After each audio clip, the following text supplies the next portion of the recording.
सम्मानित व्याख्यातागण Shri Vijay Bhaskar sir, Ajay sir, Ajit sir, Sanjeev sir, Sunaina madam, Sweety madam और सभी हमारे प्यारे प्रशिक्षु, आज जनजातीय गौरव दिवस मनाया जा रहा है। उसी समय से अंग्रेजों ने पहली बार एक रणनीति तैयार की, बांटो और राज करो। तात्कालिक समय में ज्यादातर जो सम्राट थे या राजा थे वो मुस्लिम थे। मुस्लिम और हिंदू को अलग करने की जो नींव डाली गई और वहीं पर से वो प्रारंभ हुआ। दूसरा जो महत्वपूर्ण बिंदु है वो 1885 कांग्रेस का निर्माण। एकदम बड़ा ही सामान्य तरीका से पढ़े लिखे लोग जैसा आज भी करते हैं कि बैठते हैं, कुछ खाना पीना ज्यादा खाते हैं, बातें कम करते हैं, लेकिन उसका हल्ला कुछ ज्यादा करते हैं। कुछ इसी तरह निर्माण हुआ।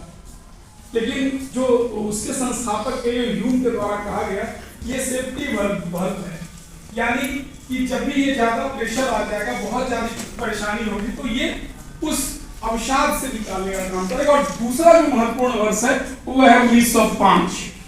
तैयारी सर ये कैसे? 1905 में ही बंग भंग आंदोलन।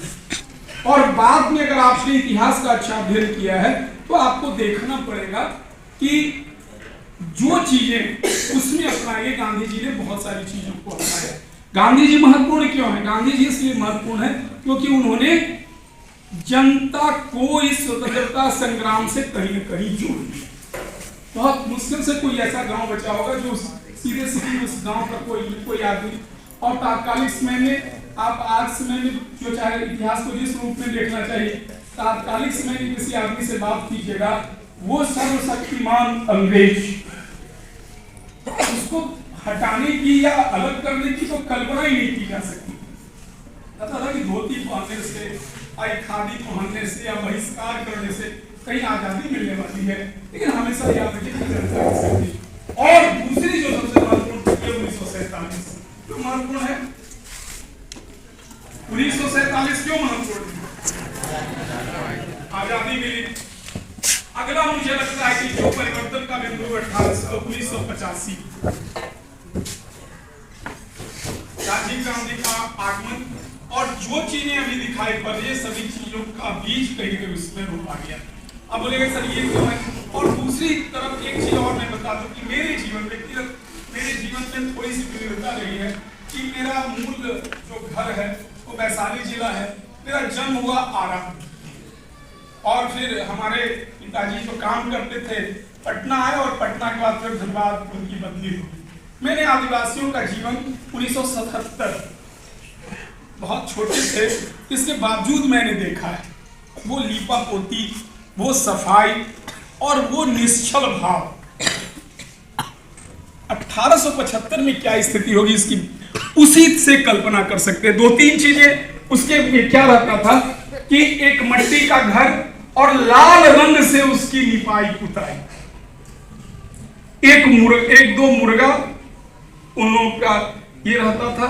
और विशेषकर धनबाद के क्षेत्रों की बात करें तो वहां पर कोयला का 1970 के दशक में होता था। 2 रुपया में एक छोटा सा जो आजकल सीमेंट का बोरा आता है, थोड़ा उससे बड़ा, उसमें सीमेंट का इस तरह का बोरा नहीं आता था, जूट का बोरा होता था, उसी में भर के कोयला आता था और 2 रुपया में मिलता था। तो मैंने उस समय से कल्पना की कि उसके हम 100 साल पहले चले जाएं तो क्या स्थिति रही होगी। और ऐसे ही परिप्रेक्ष्य में 1875 15 नवंबर में हमारे बिरसा मुंडा, और इनको अब कहा जाता है भगवान बिरसा, उनका जन्म हुआ। एक चीज और बता दें कि ये थोड़ा सा बड़े हुए और मिशनरी स्कूल में इनको चाईबासा भेजा गया। ये कहा इनका जन्म जहां हुआ था वो रांची से बहुत दूर नहीं है, दक्षिण में आज अभी नया में खूंटी जिला कहा जाता है, और तात्कालिक समय में बंगाल प्रेसिडेंसी का ये जगह था। इनको जब ईसाई मिशनरी वाले स्कूल में दिया गया तो वहां इन्होंने देखा कि हमें पढ़ाई लिखाई की जगह ईसाइयत बनाने में थोड़ा सा ज्यादा इस स्कूल को ज्यादा महत्व दिया जा रहा है। लेकिन इसके भी महत्व को नहीं हटाएंगे, वही ईसाइयत का ज्ञान या वो स्कूल का ज्ञान इनको कहीं ना कहीं इसके मन में विद्रोह की भावना बढ़ी, और आगे चल के आज वो इतिहास में कहीं ना कहीं अमर पृष्ठों पर उनका नाम उज्जवल रूपों में अंकित। के बारे में कई भ्रांतियां भी है। कुछ लोग, अंग्रेजों का कहना था कि इनको अतिसार हो गया, यानी कि दस्त हुआ और उसके कारण इनकी मृत्यु हो गई। कुछ लोगों का कहना है कि नहीं, कुछ जहरीला पदार्थ इन्हें खिला दिया गया था जिसके कारण इनकी मृत्यु हुई। और इसी 25 साल का जीवन कितना कम उम्र रहा होगा, ये हम और आप अभी कल्पना कर सकते हैं। और इस बीच एक दो जगह नहीं, अनेकों जगह इन्होंने अंग्रेजों का सामना किया। अंग्रेज एकदम उस समय के आधुनिक हथियार, बंदूक के साथ इनके साथ लड़ाई कर रहे थे, और ये क्या किए, तीर और धनुष के साथ लड़ाई किए। कुल मिला के जो ये आंदोलन था, ये आंदोलन अंग्रेजों के शक्ति के कारण, उनकी बुद्धिमत्ता के कारण पूरी तरह से असफल हो गया। लेकिन जो ज्योति जली वो बहुत महत्वपूर्ण है। लेकिन जो बिरसा मुंडा का सबसे बड़ा जो योगदान है वो है कि जागृति लाना। उन आदिवासियों जो भोले भाले थे, जो जंगल पर आधारित कार्यों पे रहते थे, और उनकी बहुत सारी महत्वाकांक्षाएं नहीं थी, उनकी अपनी कुछ रीति रिवाजें थी, उसका वो सिर्फ पालन करते थे, और विशेषकर वो जंगली क्षेत्रों में, लेकिन साफ सुथरे ढंग से वो रहते थे। इनके बीच जागृति जलाना, ये उस समय, आज से करीब 150 साल पहले बहुत बड़ी बात है। ये बहुत बड़ा कदम है। और आज हमारे और आपके तन पर वस्त्र है, हमारे और आपके पेट में भोजन है, हमारे और आपके ऊपर एक छत है। इसका योगदान कहीं न कहीं इन्हीं वीर सपूतों के हाथों में है, जिन्होंने अपने आत्मा का उत्सर्ग किया, अपने जीवन का उत्सर्ग किया, और वो हम लोगों को आज एक अच्छा जीवन दे रहे हैं।